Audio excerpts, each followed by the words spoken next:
War has always shaped the course of human history.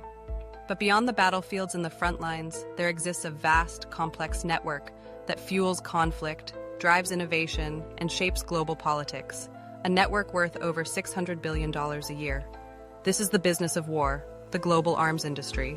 From fighter jets soaring above the clouds to submarines lurking in the depths of the ocean to advanced cyber defense systems operating in the invisible world of code, the tools of modern warfare are engineered, manufactured, and sold by a sprawling constellation of companies and governments. Every year, countries allocate staggering amounts of money to defense, making the arms industry one of the most lucrative and controversial business sectors on the planet. But how does this industry really work? Who are the key players? And what are the consequences of such immense spending on weapons and military technology? To answer these questions, we must first look at the engine driving it all: global defense budgets. Each year, governments around the world pour enormous sums into their militaries. In 2023, global military spending reached an all-time high, with the United States alone accounting for nearly 40% of the total. China, Russia, India, Saudi Arabia, and many other nations also commit significant portions of their national budgets to defense. This spending funds everything from soldier salaries to research and development of next-generation weaponry. But defense budgets are not just about national security, they're also about economics. Large investments in military technology create jobs, stimulate research, and support entire communities. In cities like Washington, D.C., London, Moscow, and Beijing, the defense sector is a major economic force, employing millions of people in everything from engineering and logistics to finance and cybersecurity. At the heart of this system is the military-industrial complex, a term first made famous by U.S. President Dwight D. Eisenhower in his farewell address in 1961. Eisenhower warned of an emerging coalition between the military, lawmakers, and private industry, cautioning that their combined influence could shape national policy and priorities in ways that might not always serve the public good. Today, the military-industrial complex is a global phenomenon. It describes the intricate web of relationships between governments, armed forces, defense contractors, lobbyists, and think tanks. These actors work together, sometimes in partnership, sometimes in competition, to secure contracts, influence legislation, and steer the direction of military research and procurement. Private companies are at the core of the arms industry. Giants like Lockheed Martin, Boeing, Northrop Grumman, Raytheon, BAE Systems, and China's Norinco design and manufacture everything from tanks to satellites. These corporations compete fiercely for lucrative government contracts, investing billions in cutting-edge technologies to gain an edge over their rivals. But it's not just the big players that matter. Thousands of smaller firms contribute parts, software, and specialized expertise, all woven together into the complex supply chains that produce modern weapon systems. This interconnectedness makes the arms industry not just global, but deeply embedded in the economies of dozens of countries. Lobbyists play a critical role in this ecosystem. In capitals around the world, representatives of defense firms meet with politicians and military officials, advocating for increased spending, favorable regulations, and new arms programs. Lobbying is big business. Companies spend millions each year to ensure that their voices are heard in the corridors of power. But why do governments spend so much on arms? At its core, defense spending is about national security, protecting borders, deterring threats, and ensuring a country can defend itself if needed. Yet, in many cases, strategic interests go far beyond self-defense. Arms sales can be a powerful tool of diplomacy. By supplying weapons to allies, nations forge deeper military and political ties. The United States, for example, uses arms sales to strengthen alliances with countries like Israel, Saudi Arabia, and Japan. Russia exports weapons to India, Egypt, and a host of other nations, using these deals to project influence and secure political support. China, too, is becoming an increasingly important player in the global arms market, offering advanced technologies and flexible terms to countries in Asia, Africa, and Latin America. These transactions are not just about commerce. They shape alliances, sway votes at the United Nations, and influence military balances across entire regions. But the flow of weapons also has a darker side. The ease with which nations can acquire arms fuels regional arms races, heightens tensions, and sometimes enables conflict. In regions like the Middle East, massive arms purchases have intensified rivalries and contributed to devastating wars. The arms industry is not just about tanks and missiles. In the 21st century, the battlefield has expanded into new domains.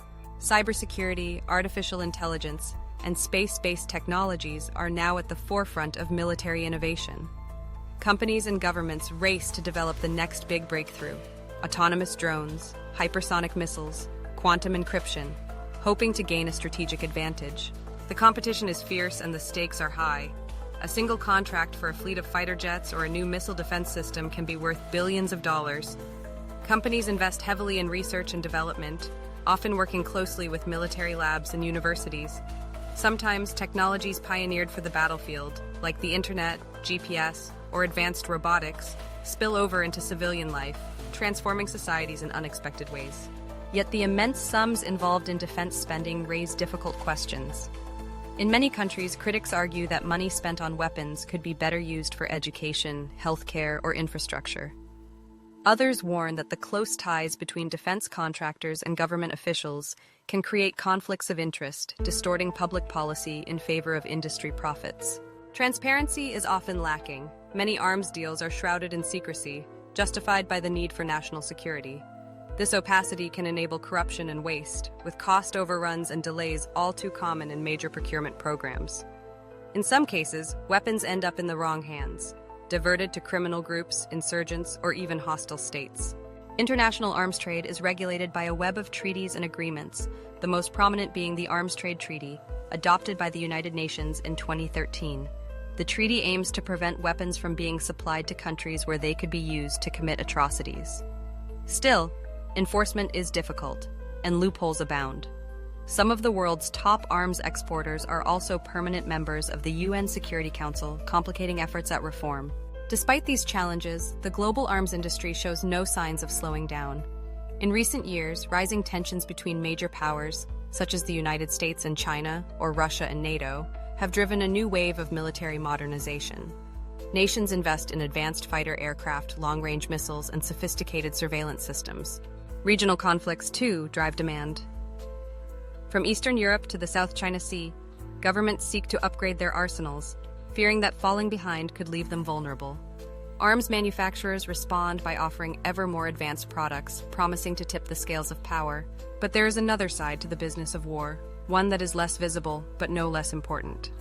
Beyond the contracts and the profits, the arms industry shapes the world we live in. It influences the politics of nations, the course of conflicts, and the balance between war and peace.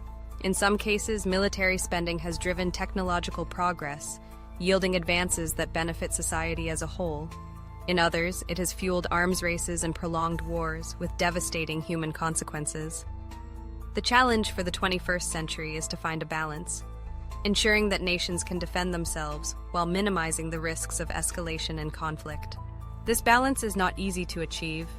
It requires transparency, accountability, and international cooperation. It demands a clear-eyed assessment of security needs and a willingness to invest in diplomacy as well as defense. Above all, it requires an informed public, aware of the stakes and engaged in the debate. As we look to the future, the business of war will continue to evolve. New technologies, artificial intelligence, autonomous systems, cyber warfare are changing the nature of conflict. The arms industry, ever adaptable, will seek to capitalize on these trends, offering new products and services to meet the demands of governments and militaries. But the questions raised by the military-industrial complex remain as urgent as ever. Who benefits from the arms trade? Who pays the price?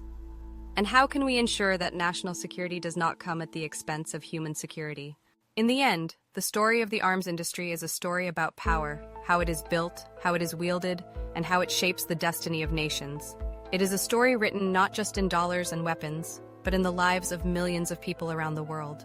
As you reflect on the immense scale and influence of the global arms industry, consider the choices that lie ahead. The business of war is not just about profit and power, it is about the kind of world we want to build. A world where security is balanced with justice. A world where innovation serves peace as well as defense. And a world where the voices of ordinary people are heard alongside those of generals and CEOs. If you found this exploration insightful, and you want to delve deeper into the forces shaping our world, don't forget to subscribe. Your support helps us bring important stories like this to light, and together we can stay informed about the issues that matter most. Thank you for watching.